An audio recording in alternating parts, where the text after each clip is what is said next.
Bismillahirrahmanirrahim. Alhamdulillahi Rabbil Alamin. Wassalatu wassalamu ala Rasulillah. Wa ba'd. Assalamualaikum warahmatullahi wabarakatuh.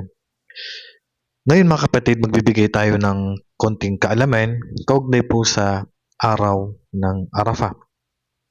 Sa araw ng Arafah, unang-una, ang gagawin natin sa araw na ito ay magfa-fasting tayo. At ang araw ng Arafah ay ang ikasyam na araw mula sa buwan ng Dhul-Hijjah. At ang ginagawa po ng mga kapatiran natin na mga nagsasagawa ng Hajj sa iba't ibang sulok ng mundo ay pumupunta sila sa lugar na tinatawag na Arafah. At sila po ay magmananalangin o magdudua hanggang sa paglubog ng araw. At ang sabi ng propeta sallallahu alaihi wasallam na pinakamainam na dua at pag-alala sa Allah subhanahu wa ta'ala sa araw ng Arafah, sabi ng propeta sallallahu alaihi wasallam, khairud du'a du'a'u yawmi Arafah. Ang pinakamainam na panalangin ay ang panalangin sa araw ng Arafah. Yan pinakamainam na panalangin, sabi ng propeta sallallahu alaihi wasallam. Wa khairu ma qultu ana wan nabiyyuna min qabli. At ang pinakamainam na sinabi ko at ang mga propeta na nauna sa akin. Ano yun? La ilaha illallah wahdahu la sharika lah, lahul mulku wa lahul hamd wa huwa ala kulli shay'in qadir. Yan po yung pinakamainam na panalangin o dhikr, pag-alala sa Allah subhanahu wa ta'ala na bibigkasin sa araw ng Arafah, kasi binibigkas na po ito ng unang mga propeta hanggang sa panahon po ng propeta Muhammad sallallahu alaihi wasallam. So bibigkasin dito ng mga tao sa Arafah na nagsasagawa po ng Hajj at tayo po na mga nagfa-fasting, kasi tayo na hindi po magsasagawa ng Hajj ay mag-aayuno po tayo sa araw na yan. Kaya nga sabi ng propeta sallallahu alaihi wasallam, siyamu yawmi Arafah ahtasibu ala Allah an yukaffira sanata allati qablahu wa sanata allati ba'dahu. Ang pag-aayuno, sabi ng propeta sallallahu alaihi wasallam, sa araw ng Arafah ay inihiling ko at hinahangad ko sa Allah na patawarin. Ibig sabihin, ang gantimpala ng pag-aayuno sa araw ng Arafah ay pinapatawad dito ang 2 taon na kasalanan, ang nakaraang taong na kasalanan at susunod pa na taon na kasalanan na hindi mo pa nagagawa. Which is, ito po ang tinutukoy dito ay ang maliliit lang po na kasalanan. Yan po ang nabanggit ni Sheikhul Islam Ibn Taymiyyah at ni Imam An-Nawawi rahimahullah bilang paliwanag sa hadith na ito. Subhanallah, ang mga taga-Arafah, yung mga nag-Hajj naman sa araw ng Arafah, ano naman yung pagkakalob sa kanila ng Allah subhanahu wa ta'ala? Ang Allah subhanahu wa ta'ala, bababa siya mula sa taas, patungo sa langit na kasunod ng mundo. Ang unang palapag ng langit, diyan bababa ang Allah. At ipagyayabang ng Allah ang mga nasa Arafah. Subhanallah, ipagyayabang ng Allah ang mga nasa Arafah. At sinabi sa hadith, inna Allaha yubahi bi ahli Arafatin ahla sama. At ang tunay ng Allah subhanahu wa ta'ala ay ipagyayabang niya sa mga nasa Arafah, pagyayabang niya sila sa kanyang mga anghel. Fayaqulu lahum, sasabihin niya sa mga anghel niya, unduru ila ibadi ja'uni syu'asan lubra. Tingnan yung mga alipin ko.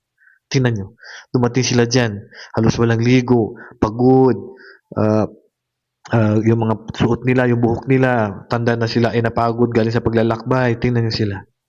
Ano ang layunin nila? Alam ng Allah yung sagot. Wala silang hangad kundi ang habag at awa mo ya Allah. Kaya naman ang Allah subhanahu wa ta'ala, lahat ng nandun sa Arafah ay bibigyan niya sila ng kapatawaran. Subhanallah.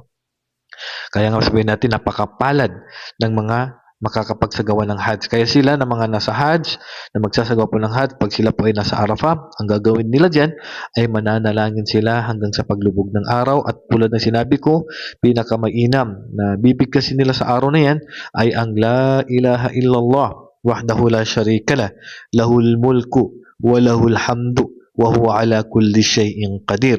Ibig sabihin, ang La ilaha illallah, kung titingnan natin, dito pa lang sa La ilaha illallah, pinakamataas na ito na antas na pag-alala sa Allah. Na walang ibang Diyos na karapat dapat sambahin maliban sa Allah. Kaya si Musa alayhi salam, tinanong niya ang Allah, humiling siya sa Allah na, ya Allah, bigyan mo ako ng isang pag-alala sa iyo na walang katulad mula noon hanggang sa pagkagulo ng mundo. So binigyan siya ng Allah ng bibigkasin niyang La ilaha illallah. Sabi niya, ya Allah, kullu ibadika yaquluna hada. Ya Allah, lahat ng alipin mo alam yan. Sinasabi nila yan. Kaya sabi ng Allah, Pinakamataas na antas na yan na pag-alala sa akin. Kasi pag samasamahin mo man sabi ng Allah subhanahu wa ta'ala ang 7 palapag ng langit at ang mga nilalaman nito kasama ng mga anghel at maliban sa Allah subhanahu wa ta'ala siyempre at ang 7 palapag ng lupa at nilalaman nito pag samasamahin mo yun, ilagay mo sa isang timbangan at ang la ilaha illallah sa kabilang timbangan, maalat bihin na la ilaha illallah. Matatalo lahat yun ng bigat na gantimpala mayroon sa la ilaha illallah. La ilaha illallah wahdahu la syarika lah. Siya ay nag-iisa lamang at wala siyang katambal.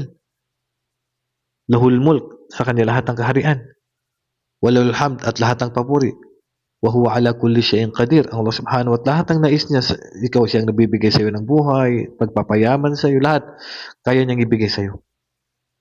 So, yan ang pinakamainam na panalangin sa araw ng Arafah. Kaya lagi natin bibigkasin ito sa araw ng Arafah, ang la ilaha illallah wahdahu la syarika lah, lahul mulku wa lahul hamd wa huwa ala kulli syai'in qadir. Magfa-fasting ka man o isa ka nagsasagawa ng hajj na hindi nagfa-fasting, pinakamainam yan na dua na bibigkasin natin sa araw ng Arafah. At inuulit ko, sila na mga nasa Makkah na nagsasagawa ng hajj, magdudua sila at hindi sila magfa-fasting. At tayo naman na wala sa pagsasagawa ng hajj, magfa-fasting tayo at huwag natin kalimutan ang dua at panalangin na ito na kung saan ay napapaloob dito ang napakalaking gantimpala. So yan lang po konting alaman kaugnay po sa araw ng Arafah. Wallahu a'lam wa sallallahu ala nabiyina Muhammad wa ala alihi wa sahbihi ajma'in. Assalamu alaikum warahmatullahi wabarakatuh.